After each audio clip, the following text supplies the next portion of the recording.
और मेरे हिसाब से इस बजट के बाद यह अब तक का सबसे अच्छा समय है जब हम उद्योग को आगे ले जा सकते हैं।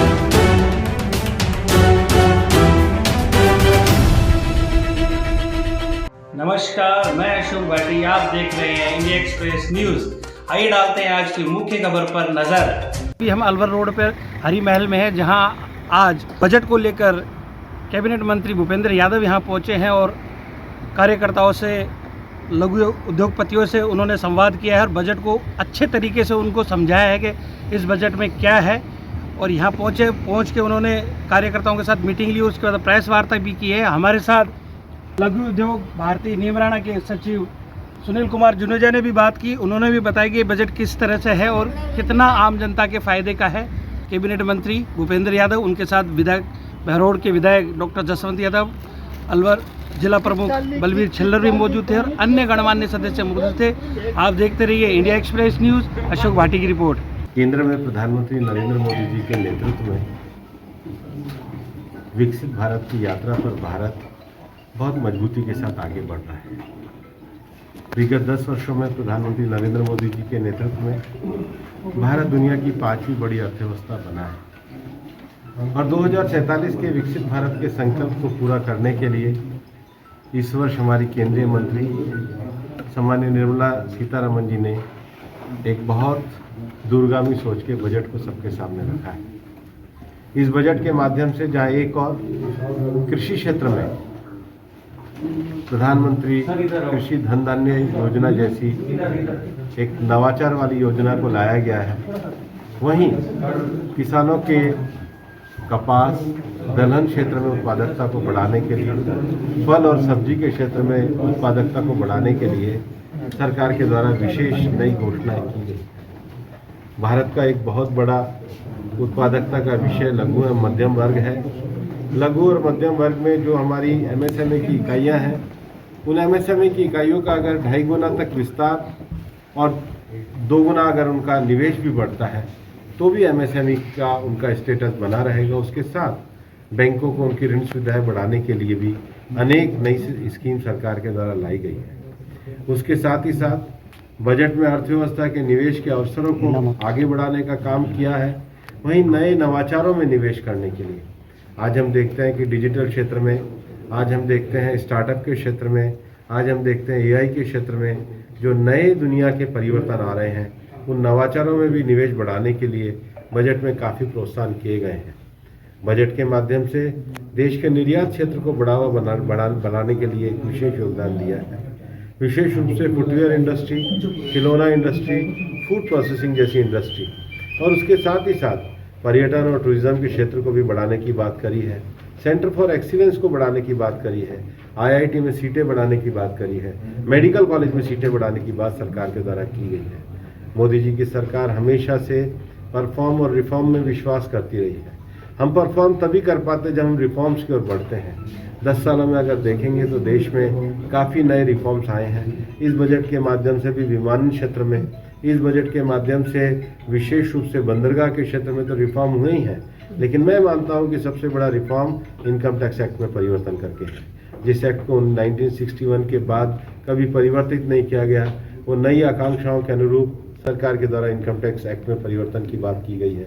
और साथ ही साथ मध्यम वर्ग के बढ़ते हुए आकार को देखते हुए 12 लाख रुपए तक के टैक्स में भी सरकार के द्वारा मध्यम वर्ग के लिए कर राहत देने का काम किया है। 2025 का ये जो बजट है, ये मोदी जी के तीसरे कार्यकाल का एक तरीके से पहला जो बजट है, ये बजट एक मजबूत और सक्षम भारत को आगे बढ़ाने में मददगार साबित होता है। सर, ये जितनी भी योजनाएं हैं, इनको लागू करने के लिए क्योंकि ग्रामीण क्षेत्र है, वांछित प्रजाति हैं, तो क्या तहसील स्तर पर मेले लगेंगे ताकि लाभ मिल सके योजनाओं का? योजनाओं को जन जन तक पहुंचाने के लिए सरकार पूरी तरीके से प्रतिबद्ध है और पिछली बार भी आपने देखा होगा लोकसभा चुनाव से पहले एक सरकार ने विकास यात्रा निकाली थी। नई योजनाओं की क्या सरकार की योजना आएगी, लेकिन हमारे जैसे लोग, पार्टी के कार्यकर्ता नीचे तक लोगों को परिचित कराने के लिए अवश्य करेंगे। कोटपुतली बहरोड को लेकर अधिवक्ताओं के बीच में पिछले 1 हफ्ते से विवाद बना हुआ है, क्या समाधान की अपेक्षा रही?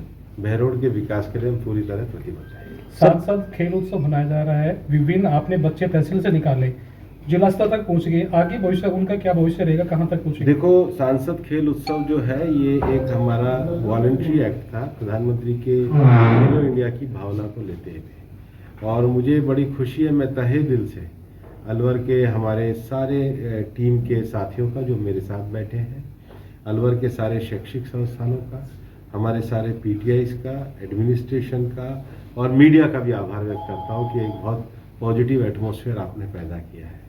मुझे ये देखने में ध्यान में आया कि हमारे ग्रामीण क्षेत्र में भी अच्छे इंफ्रास्ट्रक्चर होने चाहिए और इसलिए हमने आरआर कॉलेज का ग्राउंड और इंदिरा गांधी स्टेडियम ग्राउंड को विकसित करने का फैसला किया है। उसके साथ ही कुछ जगहों पे जैसे मुंडावर में चिरुनी का ग्राउंड है तो मैंने अपने एमपी लेड से घोषणा करी है।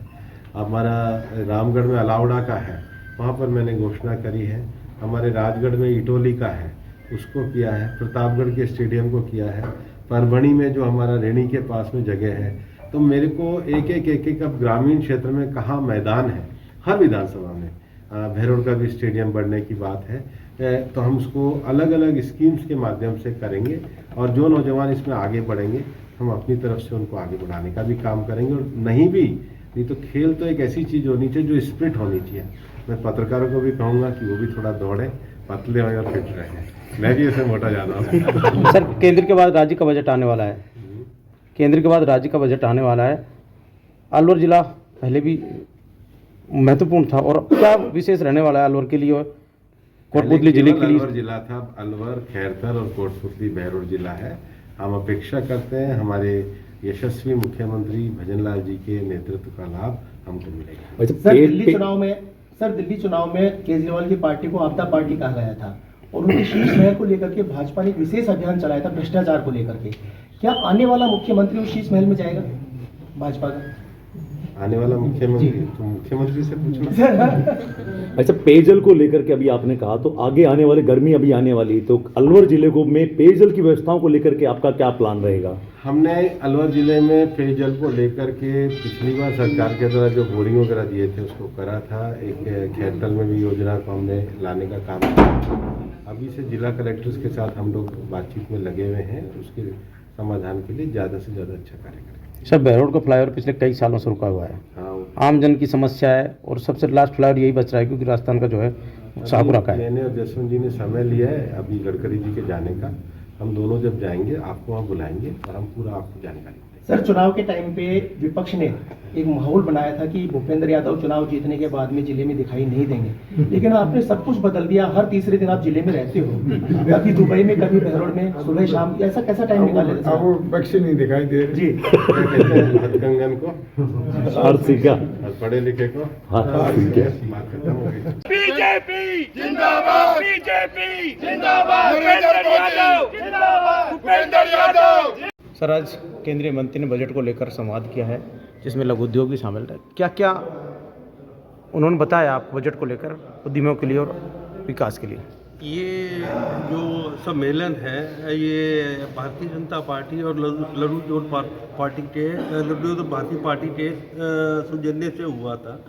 इसमें उन्होंने जो भी बजट में अच्छी बातें हैं, जो विशेष बातें हैं, उनके ऊपर ध्यान दिया, एमएसएमई के ऊपर ध्यान दिया और आने वाले समय में जो प्रधानमंत्री जी के कार्यक्रम हैं उनको पूरी तरह सबके सामने उजागर किया।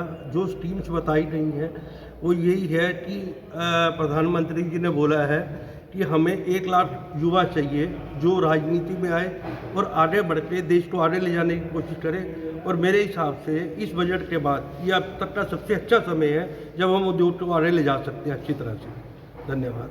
नमस्कार, निम्नारा महिला इकाई की ओर से गीतिका भारद्वाज। उनके द्वारा जैसे बताया गया था, बजट केवल संख्याओं का खेल नहीं है बल्कि हमारे उद्योगों और उद्यमियों के लिए नई अवसरों का द्वार है।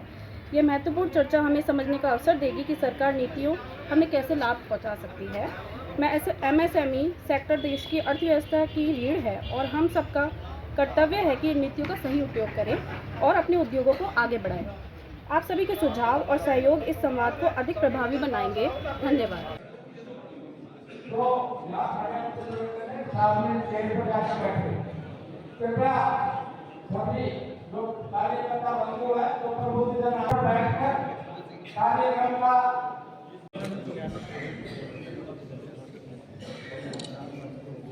अब मैं निवर्तमान जिलाध्यक्ष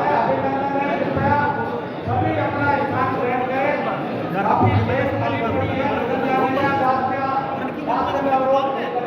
आपको विनम्र अपील है।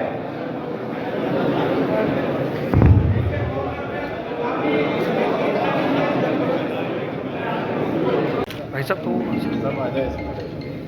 एक्सपोर्ट बढ़ सकता है, 4 लाख करोड़ हो सकता है। अब एमएसएमई में निवेश करने के बाद अगर एमएसएमई अपनी जो और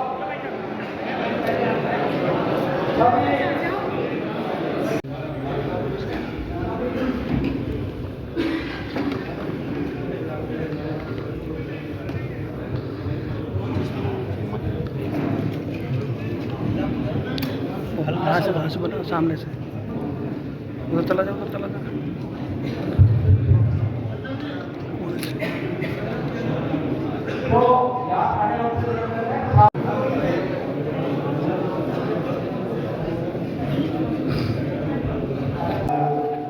भारतीय जनता पार्टी के हमारे उत्तर जिले के द्वारा प्रबुद्धजनों के साथ एक बजट के संवाद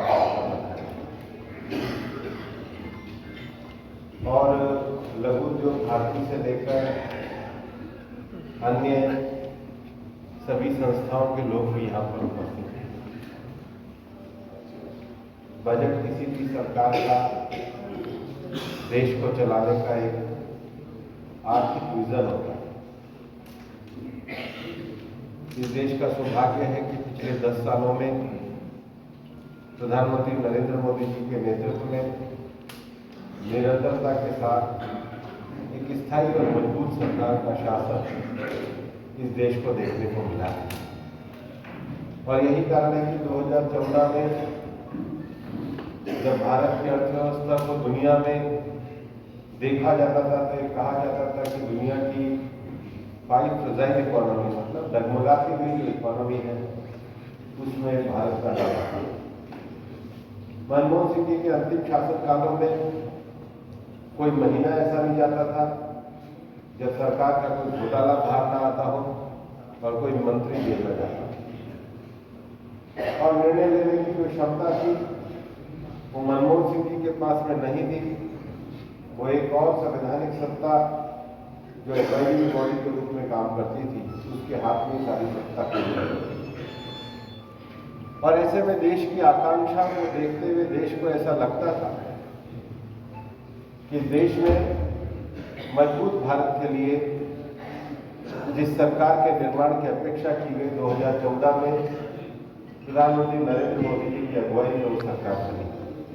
10 सालों के इस दौर में अगर हम देखेंगे तो भारत ने अनेक क्षेत्रों में तरक्की हासिल करी और सबसे बड़ी तरक्की हासिल तो ये हुई कि 2014 में जो हिंदुस्तान दुनिया की 5 डगमगाती हुई अर्थव्यवस्थाओं में था, वो जब 2023-24 में हम चुनाव में गए उस समय हिंदुस्तान दुनिया की 5वीं। इस प्रकार से प्रधानमंत्री जी का स्वागत किया और अनेक क्षेत्रों में भारत के साथ जो समझौते हुए वो भविष्य के एक विकसित भारत के संकल्प के लिए नींव का पत्थर साबित होंगे।